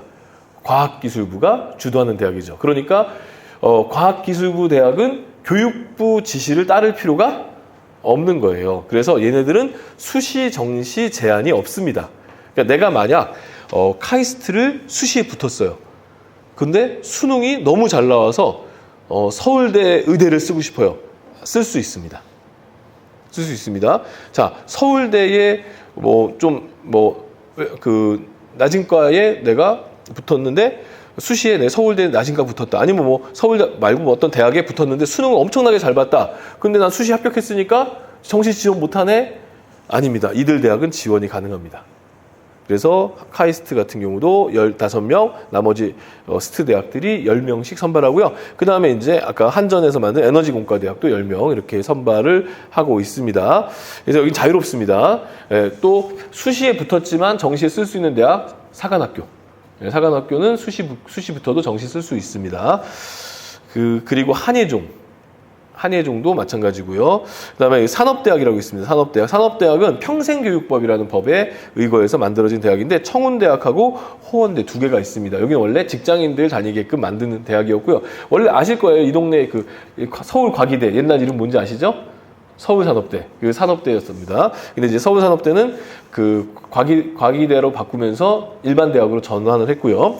지금 청운대와 호원대가 산업대로 남아 있는데 청운대 같은 경우는 인천 캠퍼스하고 홍성 캠퍼스가 있어요. 인천 캠퍼스는 4등급, 5등급 애들이 들어가고요. 홍성 캠퍼스는 7등급, 8등급 애들이 들어가요. 근데 홍성 캠퍼스는 사실 미달이거든요. 그래가지고 요즘에 이 청운대학교 관계자들이 어떻게 홍보하고 다니냐면 홍성 캠퍼스로 와라. 그러면 6개월만 다니면 인천으로 옮겨줄게. 또 이렇게 얘기를 합니다. 예. 지방대학이 살아남으려고 아주 애를 씁니다. 자, 그러면 이제 정시 지원 전략 보겠습니다. 일단 지금 여학생들 꽤 보이는데, 여학생 지원 전략. 자, 국어하고 수학에 이번에 성별 점수가 나왔어요. 매년 나오는데, 많이 줄긴 했습니다만, 여전히, 국어는 남학생이 좀 약하고 수학은 여학생이 좀 약하다. 무슨 말입니까? 우리 아들이 왜 말귀를 못 알아듣는지가 수능을 통해서, 그다음에 우리 딸이 왜 계산이 안 서는지가 수능을 통해서 지금 나오게 된 거죠. 자, 남학생들이 수학을 굉장히 잘하는 편이죠. 그래서 여학생들 같은 경우에는 이 여대를 이용해서 남학생을 피하는 것을 하나 정도 만들어 놓으면 훨씬 더 안정적인 지원이 가능하다는 겁니다. 특히 최상위권에서는 좀 남학생들이 좀 다른데요. 최상위권은 남학생들이 국어를 또 잘합니다. 최상위권은. 근데 이제 수학은 특히 차이가 많죠. 수학은 앞서서 봤던 게 지금 요만큼밖에 차이가 안 났잖아요. 고작 요만큼 차이 났는데 실제로 최상위권으로 가면은 1등급 안에 남학생이 75%가 있고요. 여학생이 25%밖에 없어요. 작년에 이화여대 의대가 제주대 의대랑 점수 비슷했어요. 왜냐면 여학생이 성적이 이렇게 되니까. 근데 이런 얘기하면은 자꾸 여학생들이 선생님 저 여중 나왔고 지금 여고인데 여대를 자꾸 가라고 하십니까? 이렇게 얘기를 해요. 그럼 저는 이제 그러죠. 저기 가는 저 선생님 봐라. 저분은 여중, 여고, 여대, 여고 선생님입니다. 이렇게 하면서 이제 설득을 하죠. 학생들이 여대를 가면은 왜 안 가려고 그러니 남자친구 이런 얘기 하는데 과연 남자친구가 없는 이유가 여대이기 때문일까요? 그건 생각을 해봐야 되겠죠. 예. 자, 어쨌든 이렇게 이제 비율적으로 있기 때문에 여대 하나씩 걸고 들어가는 게 여학생의 지원 전략으로 좋다. 이건 넘어갈게요. 이건 시도별 저건데. 자, 수능 활용 지표를 보겠습니다. 자, 수능 활용 지표를 보시면 100분위하고 표준 점수가 기본이라고 했죠. 근데 이렇게 변환 표준 점수를 반영하는 대학이 있습니다. 자, 내가 생활과 윤리라든가 윤리와 사상 같은 과목들을 보고 또는 이번에 표준 점수가 70점이 넘는 그런 과목들을 용케 봐가지고 또 잘 봤다. 그런 학생들은 여기를 쓰는 거죠. 표준 점수를 순수하게 반영하는 대학. 그래서 올해 수능 만점자 중에 서울대 못 쓰는 애가 있어요. 서울대 떨어지는 애가 있어요. 떨어지는 애. 물리하고 화학을 선택해서 만점 받았는데 이게 지금 점수가 아까 보셨다시피 10몇 점 이상 낮아지니까 그런 케이스들이 발생을 했어요. 그래서 어쨌든 표준 점수만 순수하게 반영하기 때문에 과탐의 표준 점수가 높다. 무조건 사탐 과탐의 표준 점수 높다. 여기를 보셔야 됩니다. 고민해 보셔야 됩니다. 특히 국어하고 수학이 두 점수가 그렇게 높게 쉽게 형성되지 않았기 때문에 이쪽 대학을 보셔야 되겠고요. 그 밖에 이제 내가 표준 점수는 좀 낮지만 내가 나름대로 정말 수능 잘 받고 하나 정도밖에 안 틀렸는데 억울하게 표준 점수가 낮게 나왔다 그러면 변환 표준 점수를 반영하는 대학들을 살펴보셔야 되겠고요. 중위권 그룹에서는 100분위 반영 대학들을 살펴보시면 되겠습니다. 자, 그러면 이제 대학마다 환산점이라는 게 있고 우리 배치표 같은 걸 보면은 환산점으로 계산을 해야 되는데 그거 어떻게 계산하는지 한번 직접 한번 실습 한번 해보도록 하겠습니다. 자, 장판지 배치표를 보시면 옆에 점수가 나와 있고 그 점수에 쭉 가다 보면 대학들이 이렇게 있는데 그 점수가 어떻게 나온 거냐? 아까 변환 표준 점수도 얘기를 했지만 그거 외에도 이렇게 나오는 겁니다. 여기 이 학생이에요. 학생의 점수가 국어는 100분이 90점, 수학은 100분이 70점, 탐구 하나 90%, 탐구 하나 60%. 그러니까 100분위 점수가 이렇게 나왔다고 가정을 했을 때 지금 어떤 대학을 써야지 더 유리하게 이 학생은 평가를 받느냐의 이야기입니다. 자, 단순하게 보면은 이제 100분위 점수가 뭐 80점대 초반 정도가 나오는데요. 자, 가톨릭 대학의 경우에는 국어를 30% 반영한답니다. 수학은 역시 30%, 영어 20%, 탐구는 한 과목 20% 반영을 한다고 돼 있어요. 근데 내가 가톨릭 대학급에서 영어가 한 3등급쯤 나왔다. 그러면은 크게 의미가 없습니다. 감점될 만한 요소가 없으니까 영어를 빼고 나머지 30, 30, 20, 즉 80%의 반영 비율을 이용해서 자기 점수를 만들어 봐야 돼요. 어떻게 계산하느냐? 자, 자기 점수에 곱하면 됩니다. 30%를 90에 곱해줘요. 그럼 90 곱하기 0.3 하면 되겠죠? 무슨 말씀인지 아시겠죠? 30%를 곱해줬어요. 그랬더니 가톨릭대 환산 국어 점수 27점이 나왔어요. 그리고 수학은 역시 30% 곱해줘요. 그래서 21점 나왔고요. 탐구는 한 과목만 반영한대요. 그러면 잘한 과목 90점, 여기다가 20%를 곱해주면 18점. 그래서 66점이 나왔습니다. 언제였을 때?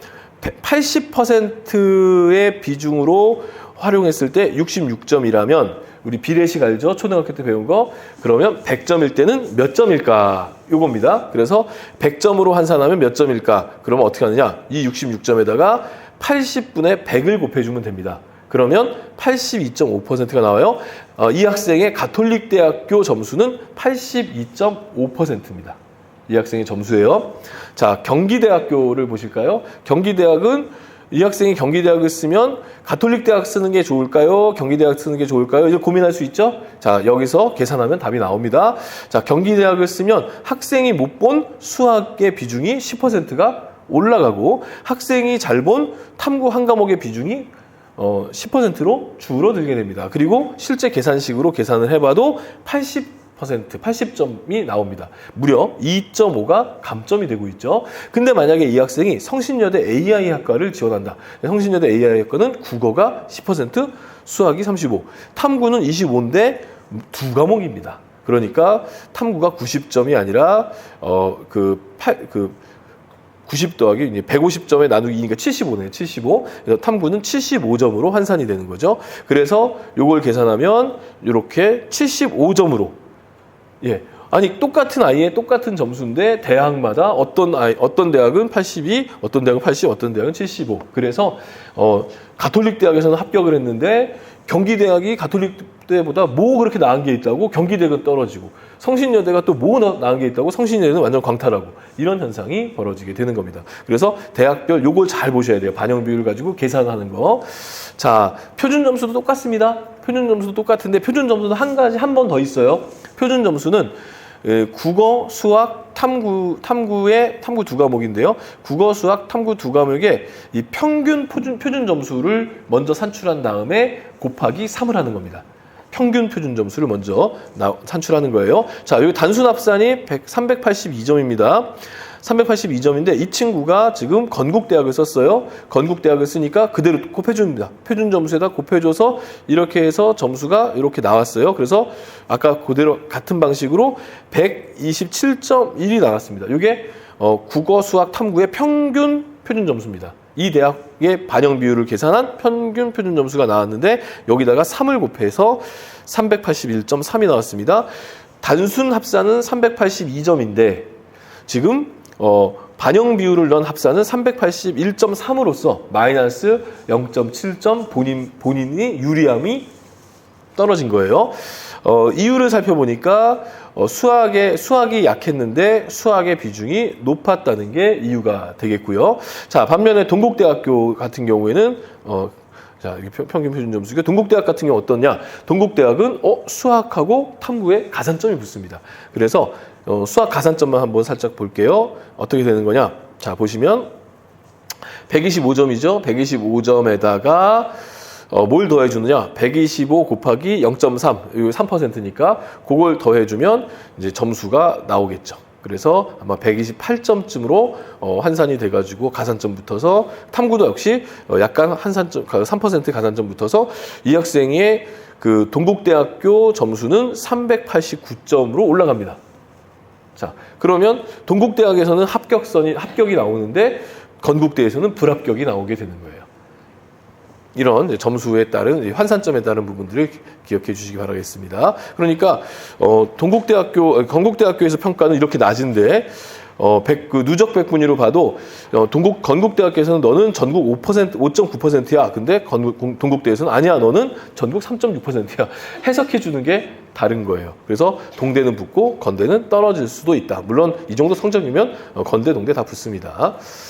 자, 그래서 이런 이제 모집 자료들을 보면 이렇게 활용 지표들이 아주 복잡하게 나오고 있습니다. 영어 한번 볼까요? 영어는 아까 제가 되게 크게 의미를 부여를 안 했죠. 왜 그러냐? 이렇게 점수가 있는데 이거 다 기억하실 수 없어요. 이런 거 다 필요 없고요. 영어는 큰 틀에서만 보시면 됩니다. 요거는 이제 재작년에 영어가 좀 쉬웠을 때 그때입니다. 그래서 이제 건국대학교 합격자들의 평균을 내봤어요. 그 건대 합격자들의 영어 평균 등급을 보니까 문과의 경우에 1.4등급이더라. 무슨 말이에요?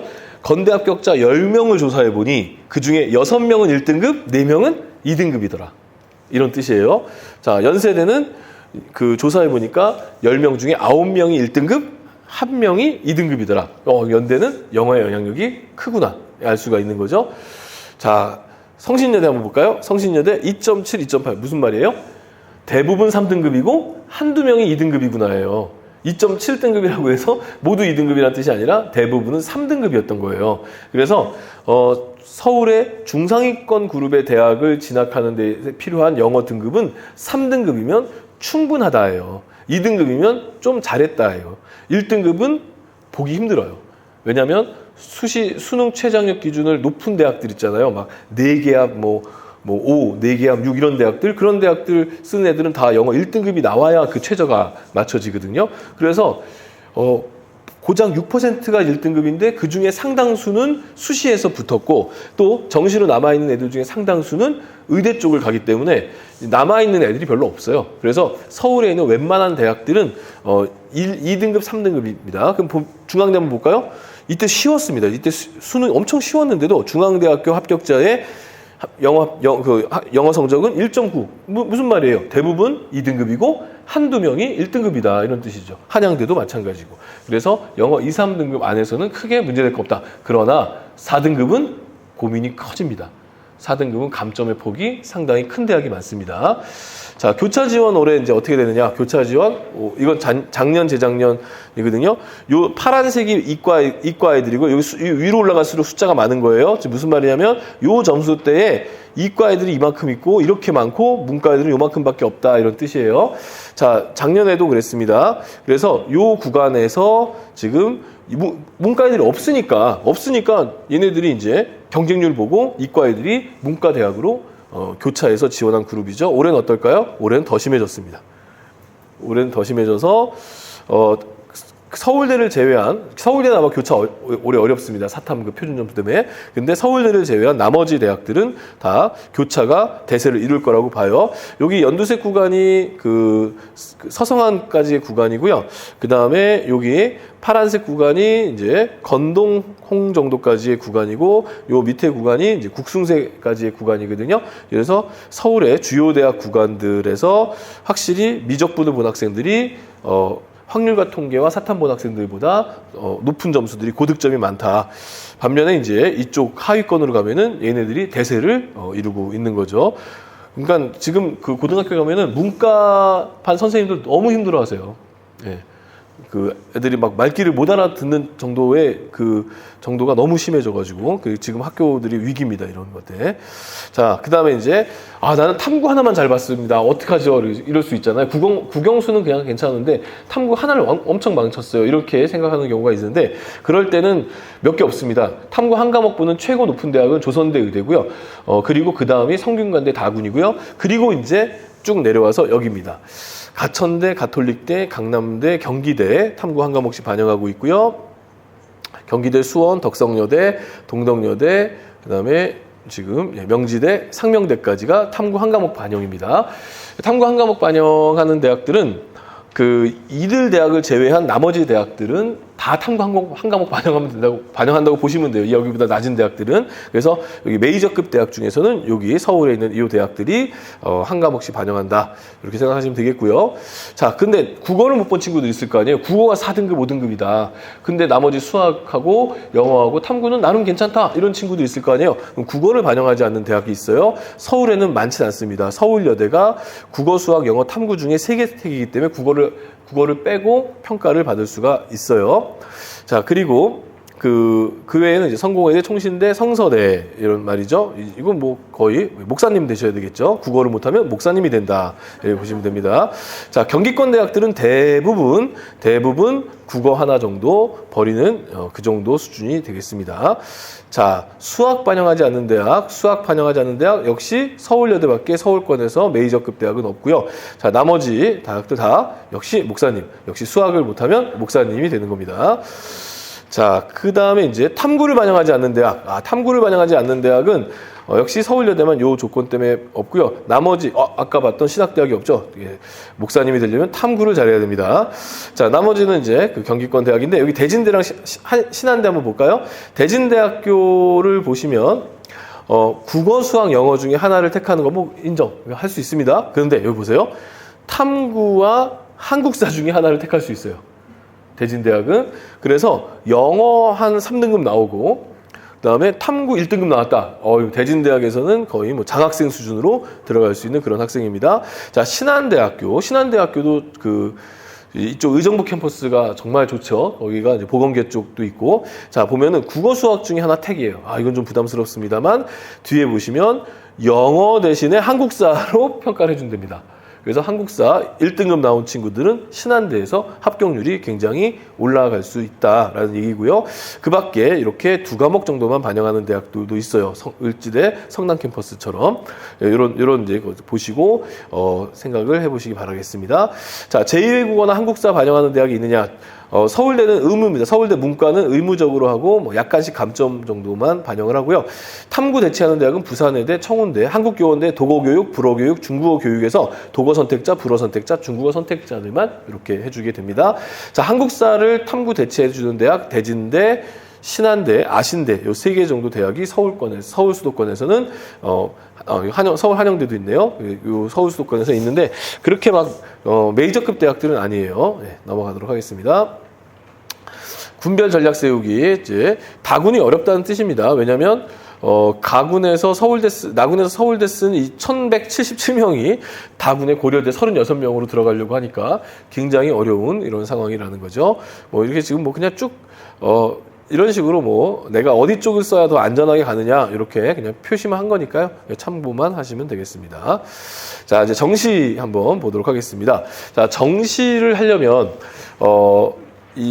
먼저 이 어디가라는 사이트를 잘 활용하셔야 돼요.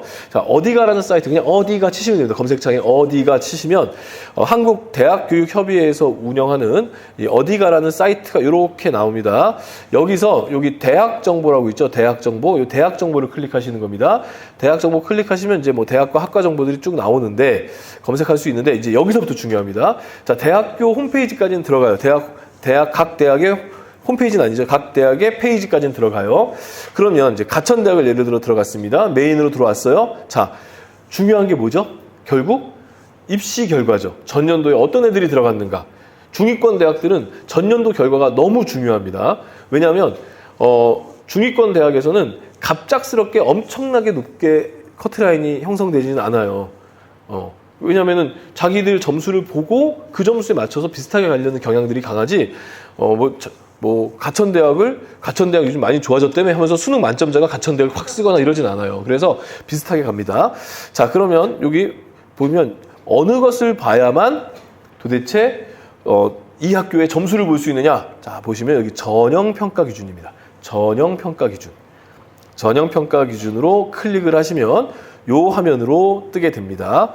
그러면 요 화면에 공통, 학종, 학생부 교과, 수능 이렇게 나와요. 그래서 요 정시가 수능 위주 전형이니까 여기를 클릭하시면 됩니다. 여기를 클릭하시면 이렇게 전형별 주요사항, 그래서 뭐 아까 말했던 활용 지표하고 반영 비율이 나오고요. 여기 전형 결과가 여기 나옵니다. 그래서 전형 결과를 클릭하시면 이런 식으로 전형 결과가 나와요. 그럼 전형 결과 해석하는 법도 배우셔야죠. 자, 첫 번째. 자, 보시면 경제학과 가군에 있답니다. 경제학과래요. 경제학과가 17명을 모집했는데 그 경쟁률이 9.76대 1이랍니다. 그럼 대략 150명 정도 지원을 했네요. 17명 모집에 150명이 지원을 했습니다. 그런데 여기 충원 합격 순위가 나왔어요. 그러니까 충원 합격 순위는 이제 17명이 다 나가고 그 뒤에 몇 명이 더 추가로 합격했느냐. 48명이 예비번호 48번까지가 합격을 한 거예요. 그러면 150명 중에 합격증을 몇 명 받은 거예요?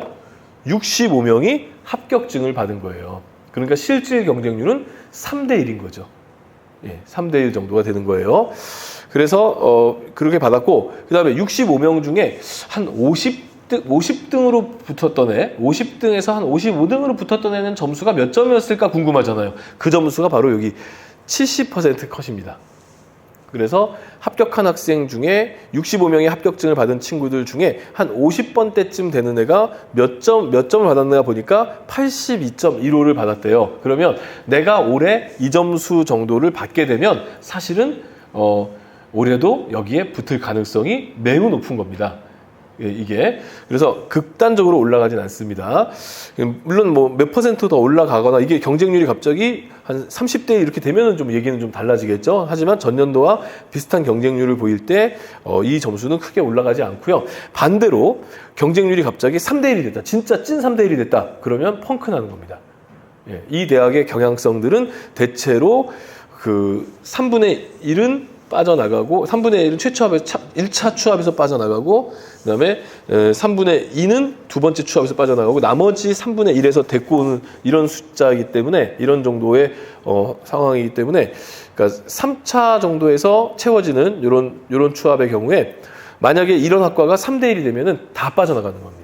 이렇게 미달이라고 우리가 얘기를 해요. 자, 그러면 이제 내 점수를 확인해 봐야죠. 아까 가천대 모집 요강에 들어가서 가천대는 어떻게 반영하는 거야? 자, 내가 이렇게 받았습니다. 국어 80, 수학 78, 영어 3등급, 탐구 하나 92, 탐구 하나 79. 그러면 가천대 보니까 인문이나 자연계는 요 한의학과는 요거 빼고 인문 자연은 우수한 영역이 35, 아까 성대랑 비슷하네요. 그 다음 영역이 25 이렇게 반영이 된대요. 그럼 아까 계산법 있죠? 35 곱하기 80, 35% 곱하기 80, 25% 곱하기 78 이런 식으로 계산을 하면 돼요. 근데 가천대는 더 쉬운 게 뭐냐면 영어를 100분위처럼 환산을 해줘요. 그래서 영어 3등급이면 92%로 환산해 준대요. 그럼 그대로 계산해 주면 돼요. 20% 그대로 계산해 주고 탐구 한 과목 90% 계산해 주면 요 숫자가 좀 잘못됐지만 35, 25, 20% 계산해주면 요 숫자가 나오고 요걸 다 합쳐주면 84.3. 아까 영어 뺐을 때는 한 번 더 곱셈이 필요했지만 얘네들은 그냥 그런 거 필요 없이 그냥 요 점수 합산해주면 84.3. 아, 내가 이 학생이라면 내 점수는 지금 84.3입니다. 그러면 가천대 경제학과 붙겠네. 붙을 수 있겠네. 이렇게 되는 겁니다. 70%가 훨씬 앞에 있으니까 붙을 수 있겠네. 아, 그럼 가군에 가천대를 하나 안정권으로 써놓고 나다군에서 좀 질러볼까? 이렇게 생각할 수가 있는 거죠. 예. 근데 좀 질르셔야 돼요, 원래. 왜 그럴까요? 그러니까 이게 지르는 것도 되게 중요합니다. 우주상향, 뭐 아이들 이렇게 얘기하는데 작년에 서강대학교 교과전형, 올해 이제 수시 학생들 많이 썼던 서강대학교 교과전형 작년 수시에 한국어 문학부 커트라인이 교과입니다. 내신 전형 6.5등급인가 그랬어요. 예, 내신 전형인데 6.5등급이 붙었어요. 왜 그랬냐? 서강대학교가 그 전해에 꼴찌로 붙은 애가 1.6등급이었거든요. 그 학과가. 그러니까 1.6등급을 보고 애들이 내가 1.7등급이에요. 써요, 못 써요? 못 쓰는 거예요. 1.8등급 당연히 못 쓰겠죠? 2등급 당연히 못 쓰겠죠? 6등급 받은 애가 미친 척하고 넣었는데 걔가 붙어버린 거예요. 수능 최저도 됐고 추가함으로 해서 붙었어요. 자, 왜 이런 얘기를 하냐면, 그럼 올해도 그랬냐? 올해는 아니에요. 올해는 또 엄청나게 빡셌습니다. 근데 왜 이런 얘기를 하냐면 무서워서 못 쓰면 안 된다는 거예요. 그래서 가나 다군 중에 하나는 과감하게 써야 될 대학이 있다. 근데 그 부분에서 그럼 과감하게 쓰기 위해서는 뭐가 필요한 거예요? 안정이 하나 필요한 거죠. 안정 어떻게 찾는다? 지금 이렇게 찾는 거예요. 예, 과감한 건 이걸로 못 찾아요. 예, 안정을 이렇게 찾는 거예요. 자, 아까 여기 9대1 정도, 그러니까 경쟁률이 2 이상 올라가지 않으면 예년하고 비슷한 성적대라고 그랬잖아요. 근데 만약에 경쟁률이 3대1, 4대1 되면 펑크 난다니까요. 예, 그러니까 이 점수는 낮아질 가능성은 높지만 올라갈 가능성은 많진 않아요. 예, 그러니까 86, 87애가 여기 쓰진 않으니까. 그리고 썼다 하더라도 걔는 어차피 빠져나가니까 대부분 여기에 수렴되는데, 만약에 경쟁률이 낮으면 빠져나간 애들을 추합시킬 애들이 없어지다 보니까 엄청 커트라인이 낮아질 수도 있어요. 이제 상향은 그런 거예요. 그래서 상향을, 이걸 가지고 상향 어디를 할 것인가를 고민할 수는 없어요. 상향은 그때 경쟁률이나 이런 걸 보면서 써야 되는 겁니다. 자, 그러면 그러기 위해서는 우리가 이해해야 될 게 있습니다. 바로 모의 지원입니다. 모의 지원을 이해를 하셔야 돼요. 자, 진학사 모의 지원. 자, 모의 지원이나 아니면 예측 프로그램이 몇 개 있어요. 그 예측 프로그램에 종류가 몇 개 있는데, 대표적으로 서울시 교육청에서 하는 센진학이라는 게 있는데, 이건 담임 선생님만 들어갈 수가 있어요. 그 선생님들만 갖고 있는 고유 인증서를 넣어야 되기 때문에 센진학이 있고, 그 다음에 그 고속성장이라는 게 있어요. 그 다음에 텔레고시스인가요? 그 요즘에 새로 나온 게 하나 있어요. 그리고 이제 진학사 학계 있는데, 보통 이제 센진학 같은 경우에는 그 서울시 교육청에서 운영하다 보니까 그 서울시에 있는 학생들의 전년도 합격자들을 합격 불합격 그 사례를 싹 모아서 그 이제 배치를 해놓죠. 그래서 어느 대학교 어느 학과는 전국 상위 몇 %애가 붙었다, 이런 것들을 다 계산을 해서 프로그램 안에 넣어놓고, 이제 지금 올해 학생의 점수를 넣어서 올해 학생의 대략적인 전국 위치를 맞춘 다음에 전년도의 합격선에 가까운데 이렇게 붙여가지고 예측하는 그런, 그래서 기존 결과에 따라서 예측을 해보는 거죠. 전년도에 얘가 붙었으니까 너도 이쯤에서 붙을 거야. 이렇게 되면 중위권 그룹에서는 어느 정도 효과가 있지만 상위권 그룹에서는 효과가 좀 떨어집니다. 그 다음에 고속성장 같은 경우에는 통계를 가지고 하는 거예요. 통계만 가지고. 고속성장은 진학 전문가가 만든 게 아니고 농경제 전공하고 회사 다니시던 분이 그냥 심심해서 만든 거예요. 통계를 좋아해서. 그래서 수능 성적의 석차, 아까 그 표준 점수 석차 나오잖아요. 그거하고 그다음에 모집 인원을 가지고 통계를 내서 그냥 진짜 순수 수학으로 때려 맞추는 그런 건데, 상당히 상위권 대학에서 효과가 있는 게 고속성장입니다. 고속성장 원래 무료였는데 이분이 지금 휴직을 하셔가지고 돈을 못 벌다 보니까 유료로 전환을 했어요. 그래서 유료로 이제 들어가서 이제 확인할 수가 있겠고요. 그 다음에 이제 진학사입니다. 이거는 이제 마치 가상 공간에 우리 남학생들 좋아하는 리니지 같은 거, 예, 가상 공간에서 모의로 지원하는 겁니다. 대학에다가 모의로 지원을 하는 것을 분석하고 평가해 주는 것입니다. 이 진학사 사이트 들어가시면요, 요거 모의 지원 무료입니다. 무료 해가지고 이제 내 점수 넣고 모의 지원을 딱 해요. 그런데 진짜 모의 지원할 때까지만 무료예요. 그래서 결과를 보고 싶으면 갑자기 화면이 뿌옇게 된 다음에 결과 보고 싶으면 20만 원 이렇게 하게 됩니다. 처음에는 이제 그 찔끔찔끔해요. 10건만 보고 싶으면 얼마. 근데 하다 보면은 감질맛이 나니까 무한대로 볼 수 있는 30만 원짜리 프로그램을 사게 됩니다. 자, 그러면 이제 이 진학사로 들어가면 이렇게 40, 50, 80, 40 이렇게 나와요. 모의 지원한 거죠. 어떤 학교에 모의 지원했는데, 여기 보니까 성균관대 공학계열에 모의 지원했는데 40점 이렇게 나왔어요. 40점. 그다음에 전전컴은 50점, 아주대는 80점 이렇게 나왔네요. 그러면 이걸 가지고 어떻게 많이 오해를 하냐면, 성균관대는 합격률이 40%고 아주대는 합격률이 80%네 이렇게 해석하는데, 그거 아닙니다. 그거 아니고 모의 지원이라고 그랬잖아요. 성균관대 공학결에 모의로 지원한 아이들이 있는데 그 모의로 지원한 아이들 중에서 나의 위치가 실제로 지원한 아이들, 그러니까 대략 보면은 정말 장난 내지는 의미 없는 지원이 있고 그리고 좀 더 상위 지원이 있을 거 아니에요. 그런 지원들을 고려해 봤을 때 실제 지원자들 중에 위치가 한 40%쯤 있다. 그러니까 여기 이제 모의 지원한 아이들 안에서 모의 지원한 아이들이 100명인데 그 중에서 한 60등쯤 하는 것 같다. 지원한 아이들. 그러면 배터리가 4칸이 나오는 거고요. 그 지원한 아이들 중에 한 상위 한 20% 안에는 드는 것 같다. 그러면 이제 배터리가 8칸이 나오는 겁니다. 물론 당연히 모의 지원한 경우가 그 실제 지원으로 이어져 가는 경우들이 매우 많기 때문에 그렇게 칸이 높으면 합격할 가능성이 높은 것은 사실입니다. 하지만 여기서도 주의하셔야 될 게 몇 가지가 있어요. 어쨌든 이렇게 이제 나의 점수와 요 점점점 보이는 게 그 모의 지원한 다른 친구들의 점수입니다. 그래서 확대해 보면 이렇게 나와요. 이렇게 나오는데 여기서 이제 몇 가지 고민해 보셔야 될 게 있는데 일단 내 점수가 이제 여기 있다. 나의 점수가 이렇게 요 위치가 있죠. 근데 요 애들 거에서 클릭하잖아요. 얘네들 점수를 알 수가 있습니다. 얘네들의 점수와 얘네들이 어느 대학을 선호하는지까지 알 수 있어요. 예. 그래서 이제 예측을 해보는 거죠. 물론 나도 공개가 되는 겁니다. 다른 애가 내 것도 보겠죠. 근데 나도 남의 것을 어느 정도 볼 수가 있습니다. 그래서 이제 쭉 보다 보면 프로그램에서도 자기들이 알아서 해주지만 대략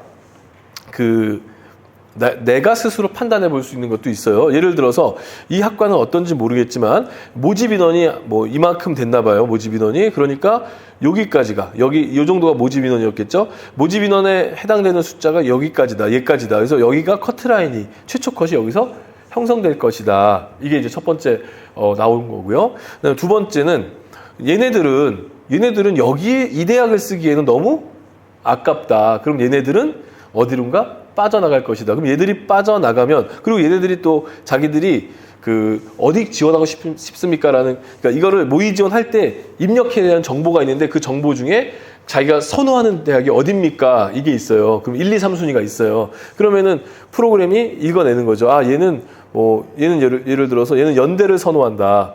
근데 여기가 예를 들어 한양대학이다. 그러면 얘는 연대를 선호하는데 일단 불안해서 한양대학을 썼지만 얘는 빠져나갈 가능성이 높다. 이렇게 보이는 거죠. 그러면 이만큼이 빠져나가면 당연히 요만큼의 애들이 합격선으로 이 합격선이 내려가면서 요만큼의 애들까지 추합이 된다. 그래서 추합도 이제 예측을 해주는 이런 방식입니다. 그래서 이제 일단 확률적으로는 한 60% 이상의 정확도를 가지고 있어요. 그러면 나머지 왜 30%가 왜 정확하지 않느냐? 그리고 30%는 불합격으로 정확하지 않은 거냐? 아니면 예상외의 합격으로 정확하지 않은 거냐? 둘 다 포함됩니다. 그러면 어떻게 보면요? 일단 여기는 피하셔야 됩니다. 합격이 나온다 하더라도 이렇게 나오는 것은 조심하셔야 됩니다. 이게 뭐냐면 굵은 선을 그은 게 아니고 하도 애들이 많아가지고 이 점수 때 애들이 하도 많아서 새카맣게 된 거예요. 그래서 여기서 내가 나의 위치로 대략 이 합격선 예측하는 게 이런 위치로만 예측하는 게 아니고 전년도 합격선이나 이런 걸로 다 합격선인데 이렇게 예측이 되면은 생각보다 여기에 지원자들이 대거 몰릴 경우에 이거 실제로 몰릴 수도 있는 애들이거든요. 몰릴 경우에 불합격이 나올 수가 있습니다. 그래서 배터리가 8칸인데 떨어졌어요. 이렇게 얘기하는 경우가 있는데 그게 바로 이런 사례가 있습니다. 자, 두 번째는 뭐냐면 그러면 이제 배터리가 4칸 정도인데 4칸 나왔어요. 4칸 나오면 일단 불합이 떠요. 4칸이면 불합격이 뜨고요. 5칸 정도면 추가 합격입니다. 이렇게 떠요. 아까 처음에 봤던 거 여기 보시면 여기 보면은 이제 불합격 뜬 거고요. 여기 추가 합격 뜬 거고요. 여기 최초 합격 뜬 거예요. 이렇게 떠요. 이렇게 뜨니까 어떻게 쓰면은 이제 4칸이면 정말 못 쓰는 거냐? 4칸에도 쓸 수 있는 방법이 있습니다. 이제 심리를 이용하는 건데요. 일단 고속성장을 제일 많이 보는 프로그램이 2개예요. 고속성장하고 진학사예요. 그래서 고속성장을 이제 돌려보시면 이렇게 색깔별로 나옵니다. 고속성장이 좋은 점은 딱 보면 직관적으로 한 번에 느낌이 탁 오는 거죠. 진한 녹색은 합격 가능성 높은. 그 다음에 요 연한 녹색도 합격할 가능성이 50%에서 70%까지 되는 이런 뜻이고 노란색은 이제 반반이에요. 예, 떨어질 수도 있고 붙을 수도 있고 핑크색이나 빨간색은 불합격이 예상되는 구간입니다. 이제 그 가운데 뭘 봐야 되냐면 노란색을 봐야 됩니다. 자, 노란색을 봤어요. 내 점수가 있잖아요. 내 점수로 해봤더니 노란색이 있다. 그래서 여기를 예를 들어서 경희대학교 건축학과를 내가 모의 지원으로 넣어보는 거예요. 넣어보면 당연히 4칸이 나오겠죠. 근데 그럼 뭐냐면 내 점수, 나랑 똑같은 아이들의 점수는 여기서도 노란색 나오고 모의 지원에도 불합격이 나오겠죠. 자, 그러면 쓸 수 있을까요? 없을까요? 없죠. 그때 내가 쓰는 거예요. 심리예요, 완전히. 그래서 상향 지원은 결국 심리예요, 심리. 근데 얼토당토하는 게 아니에요. 여기는 붙을 수도 있고 떨어질 수도 있는 구간이에요. 그러니까 여기 빨간색을 쓰는 건 그거는 무모한 짓이고 여기 노란색 구간을 넣어서 모의 지원에서도 4칸 정도 나온다. 그러면 한번 해볼 만한 거예요. 그렇게 상향을 하는 겁니다. 대신 안정권을 반드시 만들어 놓으셔야 되는 거죠. 무슨 뜻인지 아시겠죠? 그러니까 점수가 비슷한 애들이니까 똑같이 나오는 거예요. 나도 이렇게 나오고 쟤도 이렇게 나오고 그러면 쟤도 무서워서 못 쓰고 나도 무서워서 못 쓰면 비는 거고 쟤는 못 쓰고 내가 쓰면 붙는 거고 그러는 거예요. 근데 쟤도 용기가 있어서 나랑 같이 쓰면 이제 또 한판 붙는 거죠. 예, 그렇게 되는 겁니다. 자, 이제 전문대. 이제 아시겠죠? 모의 지원하는 거. 예, 전문대입니다. 전문대는요, 국영수 중에 하나. 탐구 중에 하나, 그것도 탐관 과목 이렇게 반영을 합니다. 그리고 이제 서울의 전문대는 몇 개 없어요. 서울의 전문대는 몇 개 없는 데다가 남학생이 갈 수 있는 전문대는 인덕대, 서일대, 명지, 동양미래 이렇게 있어요. 물론 삼육보건대도 일부 학과는 지원할 수 있습니다만 그래서 거의 남학생들은 전문대도 손해를 많이 봐요. 그 다음에 여학생들이 갈 수 있는 전문대는 굉장히 많습니다. 합격선은 많이 낮습니다. 합격선 높은 학교 명지 전문 여기가 좀 높고요. 여기가 3, 4등급 나와야 돼요. 여긴 좀 높아요. 동양미래 같은 경우는 이공계 쪽 애들이 좀 더 유리합니다. 그래서 이 두 대학은 좀 상대적으로 점수가 높고 특히 공대 쪽에 관심 많은 친구들은 동양미래대가 좋고요. 네, 다양한 학과들이 있는 곳은 명지전문대가 다양한 학과들이 있습니다. 그리고 이제 서울여자간호전문대는 뭐 간호학과밖에 없기 때문에 굉장히 높아요. 여기 뭐 2등급대 애들이 들어가는 곳이고요. 그 다음에 이제 여기 한양여대가 좀 높은 편이고요. 배화여대, 숭의여대 그렇게 높지 않습니다. 삼육보건대는 간호는 높은데 뷰티 쪽은 또 낮아요. 네, 서일하고 인덕대는 역시 이제 보건 쪽은 높지만 언어계통 이런 데는 상당히 낮습니다. 한 4등급도 아니죠. 5등급, 6등급이면 합격할 수 있는 데가 있고요. 그 다음에 이제 그 전공대학이라고 해서 평생교육법에 의해서 만들어진 산업대 같은 개념의 대학인데 정화, 백석, 국제예술대학 3개가 있습니다. 명동역에 정화예술대가 있고요. 서초에 국제예술, 그 다음에 방배동에 백제예술대학이 있는데요. 여기는 한 8등급대 아이들도 들어가요. 근데 백석예술대학은 재밌는 게 그 주야간이 있습니다. 주야간이 있는데 학생들이 이제 물어보죠. 저 야간으로 다니면 야간으로 들어가면 졸업장에도 야간이 나오나요? Q&A가 있어요, 실제로. 근데 그 Q&A 답변이 뭐라고 되어 있냐면 저희 대학은 입학할 때는 주야를 뽑지만 입학 이후에는 본인이 주야를 선택해서 다닐 수가 있고 졸업장에 안 나옵니다. 요즘 아이들이 아침잠이 많아서 야간을 많이 선택하고 있습니다. 이렇게 친절하게 안내가 되어 있어요. 자, 전문대에서는 보건계열들이 있으니까 이런 것들, 보건계열들을 잘 보시면 취업도 잘 되고 또 대학도 뭐 그렇게 높지 않은 점수에서도 해결이 가능합니다. 4등급 3개 정도 있으면 웬만한 전문대 보건계열은 거의 다 된다고 보시면 됩니다. 자, 그리고 전문대를 보실 때는 이렇게 연계 편입이라는 게 있어요. 아까 동국대학교 2+2처럼 이렇게 연계 편입이 있는데 이게 뭐냐면 지방 캠퍼스 대학들하고 MOU를 체결해서 이렇게 예를 들어 뭐 명지전문대를 졸업하면 단대 천안에 3학년으로 별도의 편입 시험 없이 면접이나 서류 평가로 뽑아주는 그런 방식입니다. 예를 들어서 여주대학교는 합격생의 대부분이 9등급이에요. 그러니까 9등급 찾기, 그러니까 올 1등급 찾기도 되게 힘들지만 올 9등급도 굉장히 힘든데 여기 많아요. 근데 이 대학에서 만약에 이 대학을 열심히 다녔던 친구가 좋은 서류 평가와 학점을 가지고 3학년을 단대 천안으로 편입해 갈 수가 있는 거죠. 아까 단대 천안 3, 4등급이었지 않습니까? 자, 여주대학을 갈 정도의 수준의 아이가 재수를 하면 단대 천안 갈까요? 못 가죠. 8, 9등급 나온 애가 어떻게 재수한다고 3, 4등급이 바로 나옵니까? 삼수하면요. 못 가요. 그래서 제가 볼 때 다시 태어나야 가는 대학인데 그 대학을 바로 연계 편입으로 들어갈 수가 있다는 점에서 의미가 있겠죠. 자, 정시 모집의 실패 사례를 보도록 하겠습니다. 일단 절대적인 점수가 부족한 것은 고민하셔야 됩니다. 과도 상향 의미 없습니다. 합격할 수 있는 것을 잘 찾아보시기 바라겠고요. 아까 활용 지표나 전형 요소 반영 비율 잘못 계산한 거 아까 성신여대 AI 아까 잘못 하게 되면 자기의 점수를 깎아먹고 도전하게 됩니다. 전년도 입시 결과를 무조건 믿을 필요는 없다. 특히 상위권 대학은 그렇고요. 그다음에 전년도 입시 결과 잘못 해석한 거. 이거 무슨 말이냐면 전년도의 경쟁률이 그 대학의 3년치 평균 경쟁률보다 굉장히 낮았어요. 아까 경쟁률 낮으면 합격선 떨어진다고 그랬죠. 근데 전년도 경쟁률만 낮았고 그전에는 굉장히 높았어요. 그러면 전년도 경쟁률과 정년도의 합격선을 같이 보시고 재작년에 어땠는가 그리고 그 전에는 어땠는가 이런 걸 같이 보시면서 해석을 해서 평균적을 내보면 크게 벗어나지 않는 합격선이 예상이 됩니다. 자, 모의지원 프로그램 맹신하지 말라고 말씀드렸죠.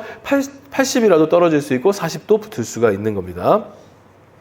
그다음에 경쟁률은 반드시 고려하셔야 되겠고요. 그리고 내가 쓰고자 하는 대학 가나 다군을 선택했다 하더라도 접수를 할 때 갑자기 몰릴 수 있는 대학들이 있어요. 그런 대학들을 피해서 또 어디를 쓸 것인가 플랜 B, 플랜 C. 아까 예를 들어 가천대 경제학과를 안정권으로 놓고 써야지 했는데 갑자기 첫날부터 한 8대1, 9대1 돼가지고 둘째 날, 셋째 날에 막 20대를 넘어갔다. 그러면 거기 쓰면 안 되는 거죠. 그러면 거기에 만약에 이렇게 못 쓰게 되는 상황이 있었을 때 나는 가군에서 어디로 움직일 것인가. 이런 것도 같이 고민을 하셔야 된다는 뜻입니다.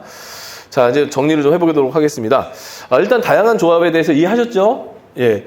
그 다음에 묻지마 재수는 안 하시는 게 좋습니다. 일단 해보고 그 다음에 결정을 하셔야 돼요. 그 다음에 교차 지원은 이제 여러 가지 고려를 하셔야 되겠고, 특히 전과 부전공 등 여러 방법이 있으니까 많이 살펴보셔야 되겠습니다. 자, 1, 2등급 대 학생들은 대학의 모집 인원과 올해의 상위권 학생들, 남아있는 상위권 학생들의 숫자를 가지고 하나하나 계산해서 쓰는 거다라고 보시면 되겠고요. 그 다음에 3, 4등급 때 과감한 거 필요하다고 아까 말씀드렸죠? 어떻게 과감해야 되는지 반드시 꼭 좀 체크하시고 도전해 보시기 바라겠습니다. 자, 5, 6등급에서 7, 8등급 때 학생들은 여러 가지를 고민해 보셔야 돼요. 진로에 대한 고민도 해보셔야 되고요. 진로. 그러니까 이 학교가 나를 뭔가 이렇게 크게 도와줄 수 있는 상황은 아니에요. 솔직하게 말씀을 드리면.